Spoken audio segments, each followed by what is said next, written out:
EVM বিসংগতিৰ ভোটে নেৰিলে দ্বিতীয় পৰ্যায়ৰ ভোটগ্ৰহণ পৰ্বকো ঠায়ে ঠায়ে ভোটিং মেচিনৰ বিসংগতিয়ে জ্বলাকলা খোৱালে ভোটাৰক নগাঁও লোকসভাৰ মৰিগাঁও দবকা যমুনামুখৰ এইবোৰ কেন্দ্ৰত ইভিএম বিকল হৈ পৰাৰ বাবে বহু পলমকৈ অনুষ্ঠিত হয় ভোটগ্ৰহণ কিছুমান হয়তো মেচিনৰ ডিফেক্ট আছিলে আৰু কিছুমান আমাৰ প্ৰিজাইডিং অফিচাৰসকলে কানেকশ্যন বা যিটো প্ৰক্ৰিয়া কৰিব লাগে সেই প্ৰক্ৰিয়াটো কৰা নাছিলে কাৰণেও কেতিয়াবা মেচিনৰ ডিফেক্ট দেখায় একেদৰে মঙলদৈ মাহৰিপাৰা গুৰেশ্বৰ টংলা গভৰা আদিতো ইভিএম বিসংগতিৰ বাবে এইসকল ভোটাৰে ঘণ্টাৰ পাছত ঘণ্টা ধৰি ভোটদানৰ বাবে অপেক্ষা কৰিবলগীয়া হয়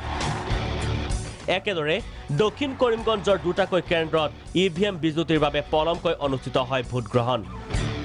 মহিলা পরিচালিত একটা ভোট গ্রহণ কেন্দ্র 147 এই আমাদের করিমগঞ্জ শহরের এতে মানে ইলেকশনটা শুরু হতে মেশিনের জন্য আধ ঘন্টার উপর বন্ধ ছিল এই শুরু হচ্ছে মাত্র ব্যুরো রিপোর্ট প্রাগ নিউজ